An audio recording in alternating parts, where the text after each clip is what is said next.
আসসালামু আলাইকুম, স্বাগতম আমার নতুন একটি ভিডিওতে। দর্শক শ্রোতা, প্রথম আলো পত্রিকা থেকে আপনাদেরকে আজকে আমি একটি নিউজ পড়ে শোনাব।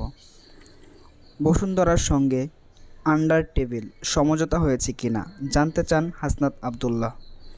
বসুন্ধরা গ্রুপের বিরুদ্ধে দুর্নীতি দমন কমিশনের করা মামলার বিষয়ে আন্ডার টেবিল কোনো সমঝোতা হয়েছে কিনা সংসদে এমন প্রশ্ন তুলেছেন হাসনাত আবদুল্লাহ। জাতীয় নাগরিক পার্টির এনসিপি এই সংসদ সদস্য বলেছেন, যদি সমঝোতা না হয়ে থাকে তাহলে তাদের বিরুদ্ধে আইনগত ব্যবস্থা নিতে বাধা কোথায় সেটা মানুষের সামনে প্রকাশ করতে হবে। আজ বৃহস্পতিবার জাতীয় সংসদে 2026-27 অর্থবছরের প্রস্তাবিত বাজেটের ওপর আলোচনায় অংশ নিয়ে হাসনাত আবদুল্লাহ কথা বলেন। তিনি অভিযোগ করেন, বসুন্ধরার বিরুদ্ধে যারা কথা বলেন তাদের বিরুদ্ধে মিডিয়া, সংবাদ মাধ্যম লেলিয়ে দেওয়া হয়। একই সঙ্গে ঋণখেলাপি, অর্থ পাচারি ও ফেসিবাদের পক্ষে বয়ান উৎপাদনকারীদের বিরুদ্ধে কার্যক্রম ব্যবস্থা নেওয়ার দাবি জানান হাসনাত আবদুল্লাহ। বাজেট আলোচনায় অংশ নিয়ে তিনি করনীতি, মূল্যস্ফীতি, কর্মসংস্থান ও রাজস্ব আদায়ের লক্ষ্যমাত্রা নিয়েও সরকারের সমালোচনা করেন। অন্তর্বর্তী সরকারের আমলে অর্থনৈতিক ব্যবস্থার ওপর প্রকাশ করা শ্বেতপত্রের কথা উল্লেখ করে হাসনাত আবদুল্লাহ বলেন, সেখানে দেখানো হয়েছে 28 লাখ কোটি টাকা বিদেশে পাচার করা হয়েছে। যারা পাচার করেছেন তারা এখন সদর্প দেশে বুক ফুলিয়ে চলাফেরা করেন। হাসনাত আবদুল্লাহ বলেন, আমরা দেখছি অন্তর্বর্তীকালীন সরকারের সময় বসুন্ধরার মালিকের পুত্র দেশে ঢোকার সাহস পায় নাই। আমরা দেখেছি আনবির দেশে ঢোকার সাহস পায় নাই।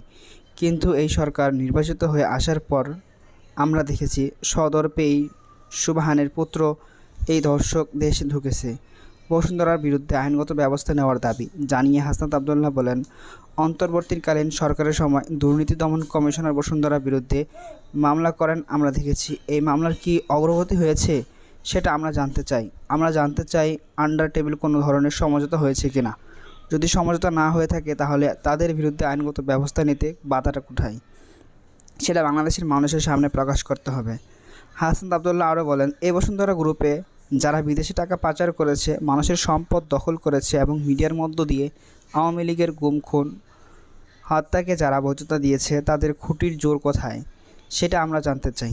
এনসিপির এই সংসদ সদস্য বলেন, সরকারি দলের তাদের অনেকে তাদের কাছে এসে দুঃখ প্রকাশ করেন। তাদের দলের কিছু মানুষ বসুন্ধরা পরামর্শক হিসেবে কাজ করেন। যে মিডিয়া প্রধানমন্ত্রী তারেক রহমানকে দেশদ্রোহী হিসেবে ফ্রেমিং করেছে, সেই মিডিয়া পরামর্শক হিসেবে বসুন্ধরা গ্রুপে সরকার দলীয় সংসদ সদস্যদের অনেকেই সেখানে যুক্ত।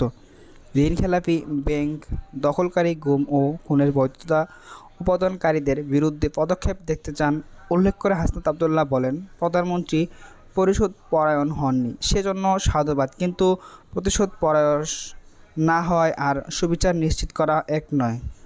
হাসনাত আবদুল্লাহ বলেন, আমরা এটা ওনার প্রধানমন্ত্রীর কাছ থেকে শুনতে চাই, ওনার দলের কাছ থেকে শুনতে চাই। গুম, খুনের ইত্যাদি উনি সুবিচার নিশ্চিত করবেন, উনি আইনের শাসন নিশ্চিত করবেন। এতদিন ধরে যারা মিডিয়াকে নিয়ন্ত্রিত মিডিয়ার মাধ্যমে এই ফেসিবাদের পক্ষে যারা বয়ান উৎপাদন করেছে তাদের বিরুদ্ধে উনি সুবিচার নিশ্চিত করবেন।